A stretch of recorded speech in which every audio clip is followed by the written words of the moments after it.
Dans cet épisode, je vais vous parler des associations de défense des droits des minorités ethniques en Chine, du thaï, la langue de la Thaïlande, et de ses liens avec le chinois.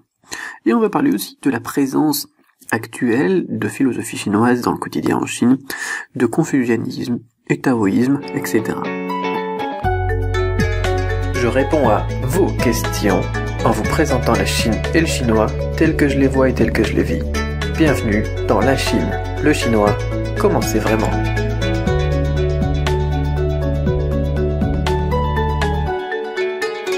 Bonjour, c'est Cédric Beau et bienvenue dans l'épisode 32 de la Chine, le chinois, comment c'est vraiment, hashtag LCLCCCV.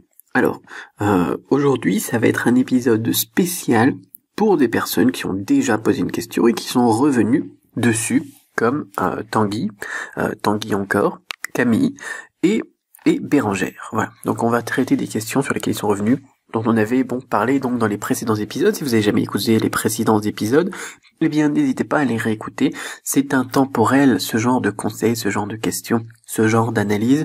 Peu importe le jour, si c'est aujourd'hui, si c'est dans 3 mois, ou si c'est dans quelques années, vous les écouterez, ça sera toujours d'actualité. Alors, question, donc première question. Bonjour, c'est Tanguy, j'ai vu votre dernière vidéo. Excellente, d'autant plus qu'elle concernait mon message, et je reprécise ma question. Y a-t-il des organisations communautaires qui se battent pour les droits des minorités ethniques? Les avantages que vous avez cités dans votre vidéo, par exemple, de quelle manière ont-ils été obtenus? Ça n'offre pas vraiment beaucoup de digression, donc je vous poserai une autre question dans un message ultérieur. Très bonne idée, le podcast. Et il y a une deuxième question juste après qu'on va traiter dans la foulée, comme ça évitera de refaire un podcast de ce genre, et ça ouvrira peut-être à d'autres réactions encore. Alors, il existe des organisations communautaires. Alors la question au final, c'est, pour être clair et franc, c'est, ou sinon faudrait le faire en direct, il faudrait que je t'appelle, mais je pense c'est, est-ce qu'il y a des associations au final qui sont là pour se battre justement donc pour les droits des minorités ethniques, un petit peu comme on aime bien faire en France, où on crée une association et ensuite on va faire valoir nos droits, nos droits, et on va aller faire des manifestations, on va aller faire des pétitions, on va aller faire des trucs comme ça pour faire valoir nos droits. C'est quelque chose qui est pas trop dans la mentalité chinoise en fait. Généralement, les personnes qui représentent les minorités ethniques, eh bien, ce sont tout simplement les personnes qui représentent ces minorités ethniques. C'est-à-dire que c'est les chefs de village, c'est les hommes politiques donc d'une région à telle ou telle majorité donc ou minorité ethnique. C'est comme ça que ça se passe. Et généralement en Chine, ils se battent pas pour leurs droits.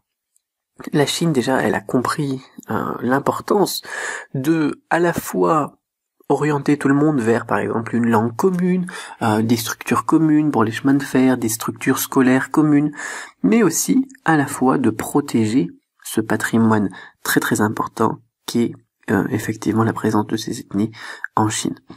Donc au final, c'est plus de la discussion entre responsables donc politiques, responsables d'ethnie, responsables comme ça, plutôt que des gens qui doivent créer des associations pour se battre pour défendre leurs droits. En France, on aime bien faire ça, de se battre pour défendre nos droits, mais en Chine, j'ai l'impression qu'il n'y a pas vraiment ce besoin-là. Alors il y a des gens qui vont me dire oui, mais le Tibet, oui, mais les Ouïghours, oui, mais les comme ça. Mais au final, quand on comprend la logique chinoise de comment ça fonctionne, ils se basent vraiment sur un compromis. Et c'est pour ça d'ailleurs qu'il n'y a pas de grosses révolutions, il n'y a pas de gros problèmes, un petit peu comme l'Occident aimerait bien qu'il y ait en Chine d'ailleurs, parce que la Chine ça se développe très bien, ça se passe bien, et ils arrivent à garder un pays qui fait la taille d'un continent sans avoir de cassure, de rupture.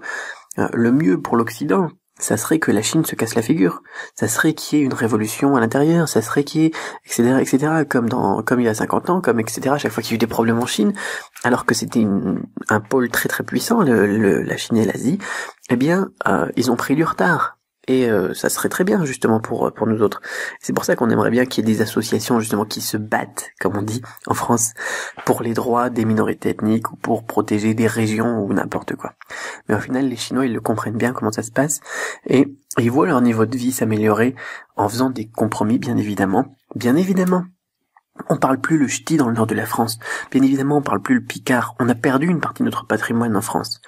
Mais pourquoi est-ce que le Nord ne demande pas son indépendance? Pourquoi est-ce que la Bretagne ne demande pas son indépendance? Pourquoi est-ce que l'Alsace ne demande pas son indépendance? Pourquoi est-ce que la Corse ne demande pas, et ça se passe pas, l'indépendance? Parce que ça reste un bon compromis. Eh bien, c'est exactement la même chose en Chine. Bien évidemment, on a des séparatistes. Évidemment, on a des extrémistes et les médias, ils adorent communiquer là-dessus, enfin les médias occidentaux. Mais imaginez un petit peu si les médias chinois, ils commençaient à dire oui, il faut que la Corse soit indépendante, respectons la volonté des peuples. Ça serait terrible. Au final, on se mêle des choses qui ne regardent pas. C'est un petit peu comme ça que c'est perçu. On va dire les messages occidentaux sur les droits des minorités ethniques, sur les droits des régions, sur les etc. etc.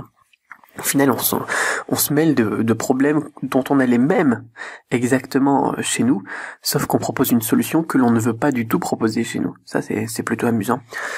Donc voilà. Voilà pour la question. Au final, donc il y a effectivement des personnes qui font valoir leurs valeurs, qui font valoir leur mode de pensée et leur mode de vivre, donc pour ces minorités ethniques. Mais généralement, ce sont pas des gens qui se battent, comme tu utilises le terme, je reviens dessus lourdement, mais ce sont des gens tout simplement qui vont discuter, qui vont trouver des compromis. C'est pas la même façon de voir les choses. En Chine, et chez nous, en tout cas, d'après ce que moi je vois et d'après ce que j'ai pu vivre, et je vous le dis, moi j'ai parlé avec des Tibétains du Tibet, des Tibétains du Tibet donc d'ethnie tibétaine, des Tibétains du Tibet d'ethnie Han, et au final, c'est pas du tout comme on nous le propose, c'est pas du tout comme on nous le montre, chez nous en France dans les médias quoi. Et c'est malheureux. C'est vraiment dommage. Mais on pourra en reparler du Tibet, on pourra en reparler de tout ça. Et je suis sûr que déjà, le fait d'en dire que phrase, ça va peut-être faire réagir quelques personnes. C'est très très intéressant comme thématique et comme manière de voir les choses. Mais au final, si on voulait vraiment que les choses bougent, ça se passerait pas comme ça. Même la position du gouvernement, on va dire la position de la France, la position des États-Unis par rapport au Tibet, c'est quoi ? Voilà, c'est très clair comme ça. C'est pas profitable, on va dire, aux gens si on va générer une guerre chez les voisins. C'est pas profitable à personne quoi. Ni pour les gens qui s'introduiront à l'intérieur du pays, ni pour les relations avec les pays à l'extérieur. Par contre, c'est profitable effectivement pour l'Occident de générer des tensions, de générer ces petits mouvements un petit peu, même si ça coûte la vie des gens au final. Mais les médias ils aiment bien créer des tensions comme ça parce que ça met des petits bâtons dans les roues de la Chine. Voilà. Et c'est dommage. C'est dommage parce que moi, ce que je vois de mon côté, c'est que t'as des médias étrangers qui arrivent dans une région qui disent « Ah oui, mais vous devriez justement vous battre pour vos droits. » Et puis les gens, ils vont commencer à essayer de se suicider ou bien alors de s'entretuer pour se battre pour leurs droits. Ça changera pas grand-chose généralement. Parce que c'est pas une majorité, voilà, ce sont des gens qui ont essayé de laver le cerveau, j'ai envie de dire, et malheureusement, les gens ils s'entretuent, ils meurent, quoi. Je trouve ça, c'est comme on joue avec la vie des gens, quoi, avec la politique, c'est un peu terrible. Enfin moi, c'est ce que je vois et ça part un petit peu dans tous les sens ma réponse, mais c'est comme ça, c'est un peu terrible.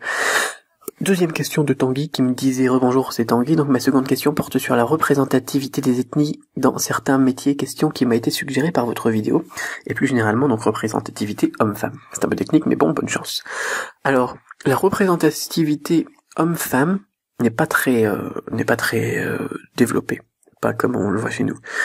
On est vraiment sur quelque chose, un modèle plus traditionnel par rapport à la France, on dirait il y a 10, 20 ans, 30 ans, où les femmes généralement sont un petit peu moins payées que les hommes, où elles ont des tâches plus comme secrétariat, assistante, ce genre de choses, par rapport à la France. Par contre, on a quand même des chefs d'armée ou bien des représentations politiques ou des trucs comme ça qui sont des femmes, ça se trouve quand même, et elles sont mises en avant.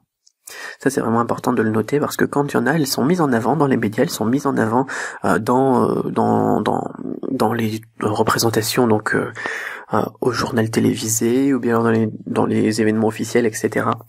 Alors qu'en France, ils sont pas mis en avant tout simplement. Généralement, on va mettre des femmes dans le gouvernement, mais on va pas leur donner des postes clés. Et du coup, on les verra jamais au final.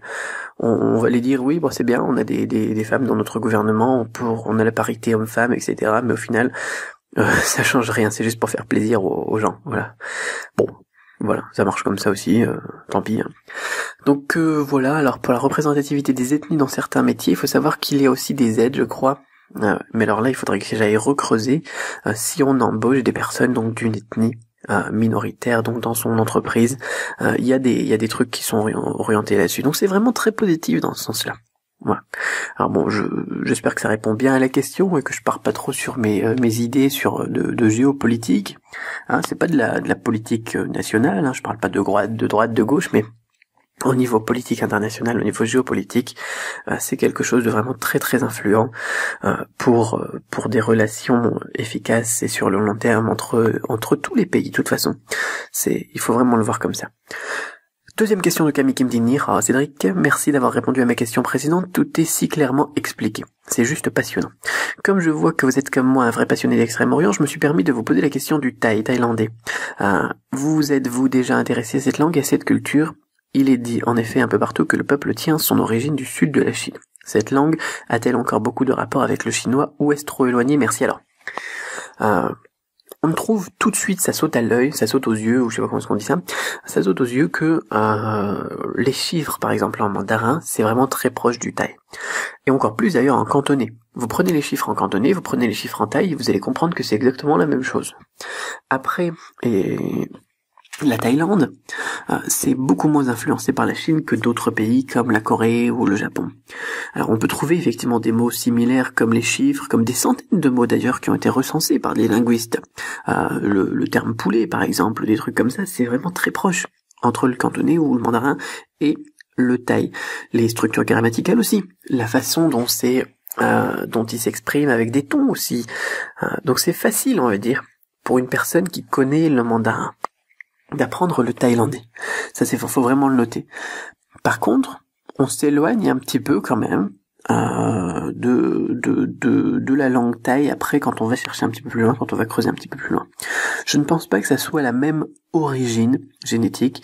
Je pense que, génétique, on parle de ça en termes linguistiques, c'est pas la même origine donc de langue si on fait des analyses plus poussées.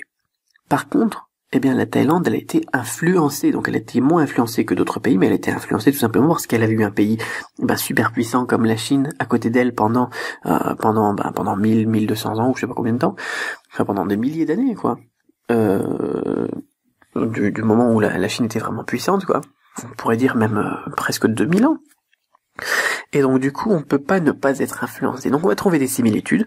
Le fait que ça soit une langue à ton, je crois que la moitié des langues du monde sont des langues à ton, donc on peut pas dire que ça vient de la Chine, mais ça permettra effectivement de se rapprocher de la langue de manière plus simple que si on allait directement étudier le thaï. Le thaï, c'est une langue qui a l'air plutôt facile, et voilà. Donc elle a quelques rapports, elle a pas beaucoup de rapports avec le chinois.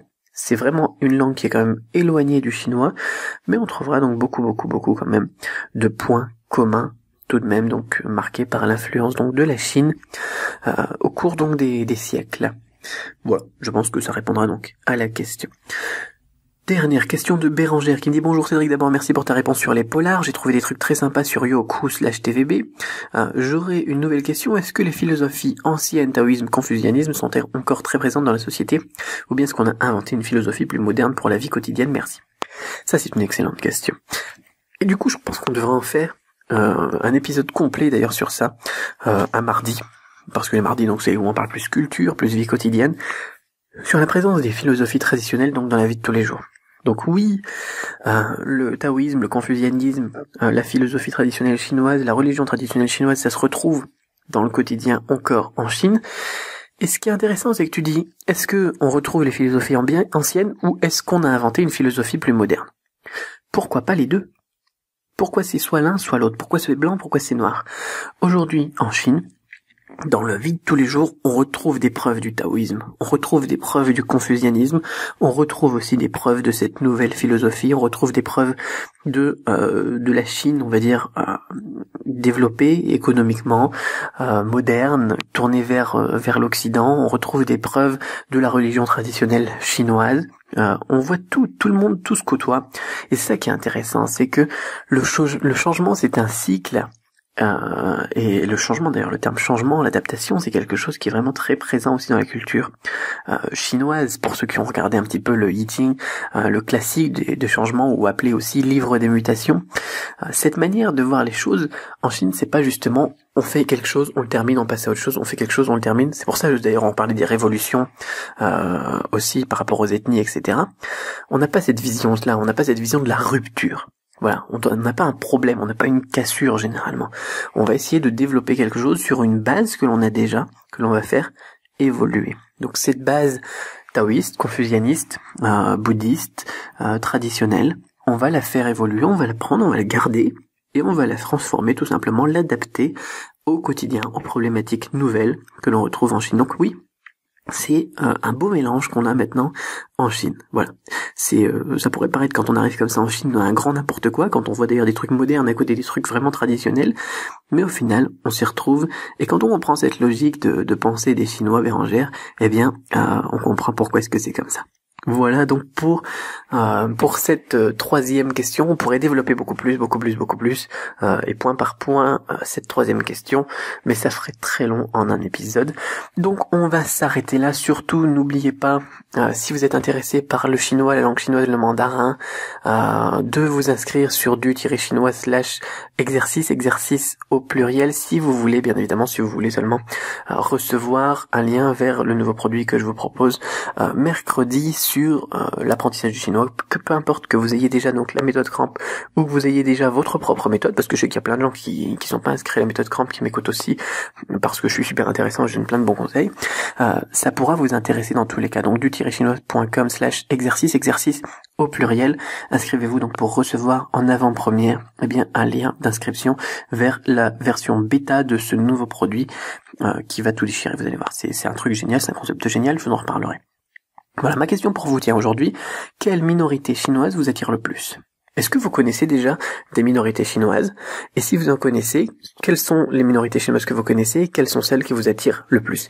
Il y en a 56 des minorités ethniques en Chine, et il y en a forcément une que vous connaissez, il y en a forcément une qui vous attire, d'ailleurs il y en a forcément 20 que vous connaissez jamais, dont vous avez jamais entendu parler non plus. Voilà, dites-moi un petit peu tout ça.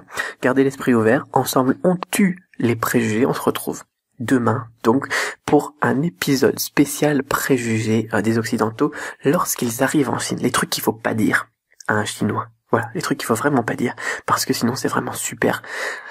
Ça casse tout, quoi. On se retrouve demain.